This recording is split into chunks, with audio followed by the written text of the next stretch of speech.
دوسری آیت جو ہے مزید ان کی دلجوئی کے لیے من کانا یرجو لقاء اللہ فإن اجل اللہ لآت، جو کوئی بھی اللہ سے ملاقات کا امیدوار ہے اسے یقین رکھنا چاہیے کہ اللہ کی ملاقات کا وہ معین وقت آ کر رہے گا۔ یعنی اے بلال اور اے ابو فقیہ اور اے خباب، تمہیں کہیں یہ گمان نہ ہو، شیطان یہ وسوسہ نہ کہیں تمہارے دلوں میں ڈالے اور تمہیں پریشان کرے کہ پتہ نہیں آخرت ہونی بھی ہے کہ نہیں ہونی ہے۔ جیسا کہ میں نے عرض کیا تھا کہ دنیا نقد ہے، آخرت ادھار ہے۔ اب آپ نے جان مال تو ساری یہاں دینی ہے، دنیا میں دینی ہے، جنت ملے گی آخرت میں۔ تو جو شیطان وسوسہ اندازی کرتا ہے نو نقد نہ تیرا ادھار، یہ ادھار کی دنیا جو معاملہ ہے، سودا ادھار کی جنت ہے یہ، اور تم دنیا کے اندر اپنا سب کچھ لٹا رہے ہو، تو ایسا نہ ہو۔ تمہیں یقین رکھنا چاہیے کہ وہ وقت آ کر رہے گا اور اللہ تعالیٰ تمہاری ان تمام ایثار اور قربانی کی جو تم دے رہے ہو اس کے دین کے لیے، اس کی توحید کے لیے، اس کا بھرپور تمہیں صلہ دے گا۔ وَهُوَ السَّمِيعُ الْعَلِيمُ، وہ سب کچھ سننے والا ہے اور سب کچھ جاننے والا ہے، اس کی نگاہ سے کوئی چیز پوشیدہ نہیں ہے۔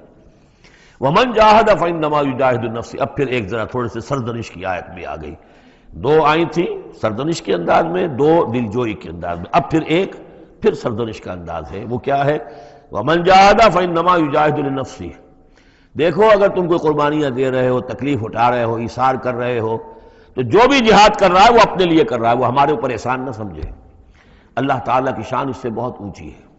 یہ ہم سورہ حجرات میں جا کر پڑھیں گے، یمنون علیک ان اسلموا قل لا تمنوا علی اسلامکم بل اللہ یمن علیکم ان ہداکم للایمان۔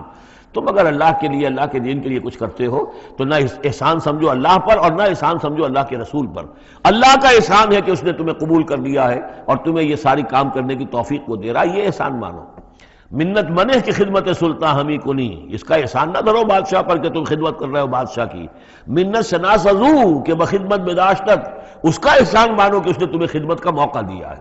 تو اللہ تعالیٰ کا احسان مانو اور یہ نہ سمجھو کہ تم اللہ پر کوئی احسان کر رہے ہو۔ وَمَنْ جَاهَدَ فَإِنَّمَا يُجَاهِدُ نَفْسَهُ، اب دیکھ رہے ہیں کہ کس قدر متعلق یہ چیزیں ہیں، انسانی احساسات ہوتے ہیں، اس طرح کے خیالات آتے ہیں۔ إِنَّ اللَّهَ لَغَنِيٌّ عَنِ الْعَالَمِينَ، اللہ تعالیٰ تو تمام جہانوں سے غنی ہے، اسے کسی کی احتیاج نہیں ہے۔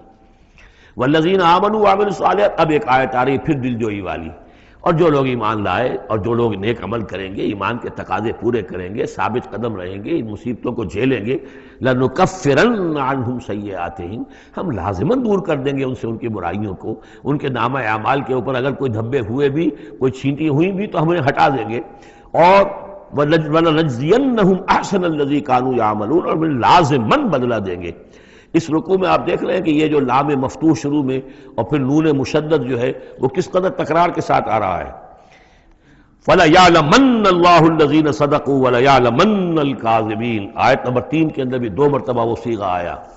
اب یہاں جو آیا لَنُكَفِّرَنَّ عَنْهُمْ سَيِّئَاتِهِمْ، ہم لازماً ان سے ان کی برائیوں کو دور کر دیں گے، وَلَنَجْزِيَنَّهُمْ أَحْسَنَ الَّذِي كَانُوا يَعْمَلُونَ، اور یقیناً بدلہ دیں گے انہیں بہت عمدہ ان کے اعمال کا۔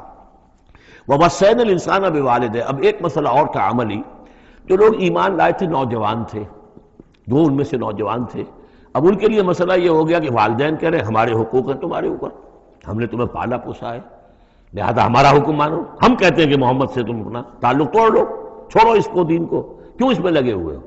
آخر تم ہماری اولاد ہو، ہم نے تمہیں پالا، خاص طور پہ ماں حضرت سعد بن ابی وقاص کی والدہ، والد تو فوت ہو چکے تھے لیکن والدہ جو ہے اس نے بڑے ناز و نام میں پالا تھا۔ اب اس کے بعد اس نے جو ہے مرن برت رکھ لیا اس عورت نے، ماں جو تھی حضرت سعد بن ابی وقاص کی، اگر سعد اپنے باپ کے دین میں واپس نہیں آتا تو میں اپنے آپ کو ہلاک کر دوں گی، مر جاؤں گی، نہ کچھ کھاؤں گی نہ پیوں گی۔ اب دیکھیے اس نوجوان سلیم الفطرت نوجوان جو ایمان لایا ہے محمد صلی اللہ علیہ وسلم، بہرحال وہ ایک شریف انسان ہے، نوجوان ہے، ماں کی یہ حالت دیکھ رہا ہے تو کتنے بڑے امتحان سے دوچار ہو گیا۔ تو مسئلہ پیدا ہوا کہ معاملات میں کیا کیا جائے۔ ایک والدین کے جو احسانات ہیں وہ اپنی جگہ ہیں، والدین کے ساتھ حسن سلوک خود قرآن مجید میں 4 جگہ میں نوٹ کرا آیا ہوں، اللہ کے حق کے فوراً بعد والدین کا حق ہے۔ تو اب عملی سوال یہ ہے کہ جہاں یہ دونوں حق ٹکرا جائیں، والدین جو ہے شرک کا حکم دے رہے ہیں، والدین دین کے خلاف حکم دے رہے ہیں، تو کیا کریں؟ فرمایا وَوَصَّيْنَا الْإِنسَانَ بِوَالِدَيْهِ، ہم نے وصیت کی ہے انسان کو اس کے والدین کے بارے میں، حسن سلوک کی وصیت ہم نے کی ہے، بار بار کی ہے۔ وَإِن جَاهَدَاكَ لِتُشْرِكَ بِمَا لَيْسَ لَكَ بِهِ عِلْمٌ، لیکن اگر وہ تم پر دباؤ ڈالیں، تم سے جہاد کریں. اب دیکھیے جہاد کا لفظ یہاں مشرک والدین کے لیے آ رہا ہے. جہاد جد و جہد کرنا، کوشش کرنا، دباؤ ڈالنا. وَإِن جَاهَدَاكَ لِتُشْرِكَ بِمَا لَيْسَ لَكَ بِهِ عِلْمٌ، کہ میرے ساتھ تم شریک کرو اور شرک کرو میرے ساتھ، اور شریک ٹھہراؤ ایسی چیزوں کو جس کے لیے تمہارے پاس کوئی علم نہیں. فَلَا تُطِعْهُمَا، تو ان کا کہنا نہ مانو. گویا کہ یہاں وہ اپنی لمٹ سے ایکسیڈ کر رہے ہیں. اب والدین کے حقوق ہیں، لیکن اللہ کے حقوق کے بعد، اللہ کے حقوق سے پہلے نہیں. اللہ کا حق فائت ہے، لہذا اس معاملے میں اللہ کا دین ہے، اللہ کا حکم وہ مقدم رہے گا، والدین کا حکم دوسرے نمبر پر ہوگا. ہاں یہ ہے کہ ایک بندہ جو ہے، ایک نوجوان، وہ یہ ضرور کرے کہ ڈانٹ کر نہ بات کرے، ڈپٹ کر بات نہ کرے، سینہ تان کر نہ کرے، اس طرح کرے جیسے کہ حضرت ابراہیم یا ابتے یا ابتے یا ابتے، وہ ابا جان، امی جان، آپ دیکھیے میرے لیے مجبوری ہے، میں نہیں کر سکتا ہوں، آپ اس معاملے کے اندر مجھ پر جو ہے وہ دباؤ نہ ڈالیں. نرمی کے ساتھ ان میں جس طریقے سے بھی ہو، لیکن یہ ہے کہ ماننا نہیں ہے. یہ بات اور مزید کھل کر آئے گی سورہ لقمان میں. وَإِن جَاهَدَاكَ لِتُشْرِكَ بِمَا لَيْسَ لَكَ بِهِ عِلْمٌ فَلَا تُطِعْهُمَا، تو ان دونوں کا کہنا مت مان. إِلَيَّ مَرْجِعُكُمْ، میری ہی طرف تمہیں لوٹ کر آنا ہے. فَأُنَبِّئُكُمْ بِمَا كُنتُمْ تَعْمَلُونَ، اور پھر میں تمہیں بتا دوں گا، جتلا دوں گا جو کچھ کہ تم کرتے رہے تھے. اب یہاں بھی ایک مسئلہ پیدا ہوتا ہے کہ یہ لوگ اپنے گھر والوں سے کٹ رہے ہیں، والدین سے کٹ رہے ہیں، بھائی سے جدا ہو رہے ہیں. اب یہ عتبہ ابن ربیعہ جو بہت بڑا سردار تھا، ان کے بڑے بیٹے جو ہے حذیفہ ابن عتبہ، وہ ایمان لے آئے. اور چھوٹا بھائی وہ تھا کہ جو میدان میں گیا، میدان میں باپ کے ساتھ غزوہ بدر میں جو پہلے جو تین جو ہے واصل جہنم ہوئے وہ بھی تھا. ولید بن عتبہ غالباً نام تھا اس کا. تو بھائی بھائی سے جدا ہو رہا ہے، رشتہ داروں سے اب کٹ گئے ہیں، والدین سے گھر نکال دیے گئے ہیں. تو اب ان میں جو ان کے دل زخمی ہیں، ان زخمی دلوں پہ مرہم کیا رکھا جا رہا ہے؟ وہ یہ ہے کہ تم صرف کٹے ہی نہیں ہو، جڑے بھی تو ہو. اب تم محمد سے جڑ گئے ہو، اب تم ابو بکر سے جڑ گئے ہو، اب تم یہ جو اہل ایمان کا طبقہ ہے، اب ایک نئی برادری وجود میں آ رہی ہے. یہ تمہارے اصل بھائی ہیں، یہ تمہارے جو دین کے اندر بھائی ہیں، جو نظریاتی بھائی ہیں، جو ہم مقصد بھائی ہیں، یہ ہے تمہارے اصل اب عزیز. تو اللہ تعالیٰ نے اگرچہ تمہیں کٹنے کا بھی حکم دے دیا ہے، لیکن یہ کہ اس نے تمہارے لیے ایک رفاقت فراہم کی ہے. والذین آمنوا وعملوا الصالحات لندخلنہم فی الصالحین، اور یقیناً وہ لوگ جو ایمان لائے اور نیک عمل کرے انہیں داخل کریں گے صالحین میں. اور یہ داخلہ دنیا میں بھی ہو گیا. محمد رسول اللہ نے انہیں چھاتی سے لگایا، سینے سے لگایا. اور جیسا کہ 2 دفعہ ہم پڑھ چکے ہیں، حضور کو اللہ تعالیٰ حکم دے رہا ہے کہ آپ ان کے سامنے ذرا اپنے کندھے تواضع، آپ اے محمد آپ تواضع اختیار کیجئے، ان کے سامنے اپنے کندھے جھکائیے. وَاخْفِضْ جَنَاحَكَ لِلْمُؤْمِنِينَ، اور وَاخْفِضْ جناحک لمن اتبعک من المؤمنین 2 دفعہ آ چکا، سورہ ہجر میں آ چکا، سورہ طہ میں آ چکا. تو گویا کہ یہ اللہ تعالیٰ نے اپنا احسان بتایا. اور پھر آخرت میں اولئک مع الذین انعم اللہ علیہم من النبیین والصدیقین والشہداء والصالحین، ان کی رفاقت حاصل ہوگی. اب ایک اور بڑا مسئلہ آ رہا ہے، ومن الناس من یقول آمنا باللہ، لوگوں میں سے کچھ ایسے بھی ہیں جو کہتے ہیں ہم ایمان لے آئے اللہ پر، اور لاتے بھی ہیں خلوص کے ساتھ، اخلاص کے ساتھ، کوئی جھوٹ نہیں، کوئی فریب نہیں. ظاہر بات ہے کہ مکے میں کوئی فریب کے لیے کوئی ایمان لانے والا نہیں تھا. وہ تو حالات ایسے پیدا ہوئے مدینے میں آ کر کہ جہاں ایمان کا اعلان فریب کے تحت بھی ہونے لگا. لیکن یہ کہ مکے میں تو ظاہر بات ہے جو ایمان لایا اس کو مار پڑنی شروع ہو گئی، تو اس میں خامخواہ کہے کے لیے کوئی شخص جو ہے وہ جھوٹ موٹ کا ایمان کائے کو لائے گا. لیکن یہ ضرور ہوتا ہے کہ کچھ لوگ کم ہمت ہوتے ہیں، جیسا کہ میں بارہا آپ سے عرض کر چکا ہوں. کچھ لوگ باہمت ہوتے ہیں، کچھ کم ہمت ہوتے ہیں. باہمت وہ ہے کہ جو ایمان لائے اب ہر چہ باد آباد، ہر جو ہو سو ہو، ماں کشتی درا بنداختے، جان جاتی ہے جائے کوئی بات نہیں، جو ہو سو ہو. کچھ لوگ ہوتے ہیں جن میں اتنی ہمت نہیں ہوتی، گھبرا اٹھتے ہیں. اب ان کو بتایا جا رہا ہے کہ دیکھو اگر تم نے استقامت کا ثبوت اب نہ دیا تو اس کا نتیجہ کیا نکلے گا، تمہارا کیا انجام ہوگا. اب وہ ذرا ہے کہ اس میں ان کے لیے پھر تحدید ہے. ومن الناس، لوگوں میں سے کچھ ایسے بھی ہیں جو کہتے ہیں من یقول آمنا باللہ، ہم اللہ پر ایمان لائے. فَإِذَا أُوذِيَ فِي اللَّهِ، جب اللہ کی راہ میں اللہ کی توحید کو ماننے کی وجہ سے ان کو ایذا پہنچائی جاتی ہے، پرسیکیوٹ کیا جاتا ہے، انہیں ٹارچر کیا جاتا ہے، جعل فتنة الناس كعذاب اللہ، تو وہ لوگوں کی طرف سے ڈالی ہوئی فتنے کو، آزمائش کو، یہ ایسے اس سے گھبرا اٹھتے ہیں جیسے اللہ کے عذاب سے گھبرانا چاہیے. کم ہمتی ہے.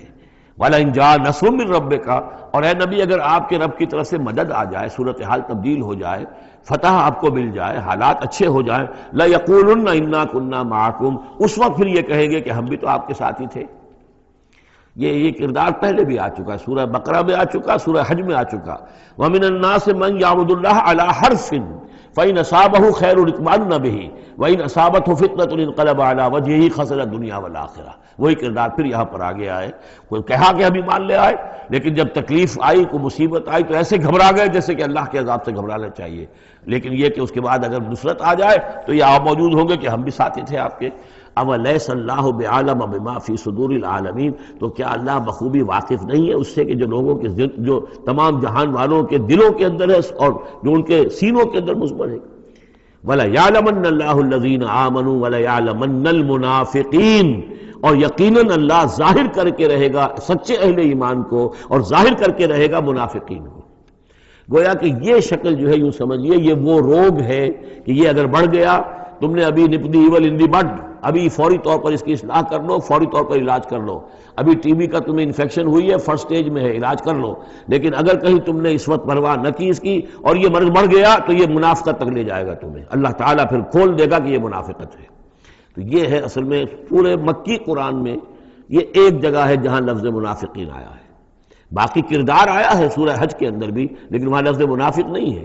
وَمِنَ النَّاسِ مَن يَعْبُدُ اللَّهَ عَلَى حَرْفٍ فَإِنْ أَصَابَهُ خَيْرٌ اطْمَأَنَّ بِهِ وَإِنْ أَصَابَتْهُ فِتْنَةٌ انقلب عَلَى وَجْهِهِ خَسِرَ الدُّنْيَا وَالْآخِرَةَ۔ لیکن یہاں کھول دیا گیا یہ کردار کس کا ہے، یہ تو پھر منافقت سے۔ وَلَيَعْلَمَنَّ اللَّهُ الَّذِينَ آمَنُوا وَلَيَعْلَمَنَّ الْمُنَافِقِينَ۔ اب ایک اور تیسرا پرابلم ہے، یہ تین پرابلم یہاں پر ٹیکل کیے گئے ہیں۔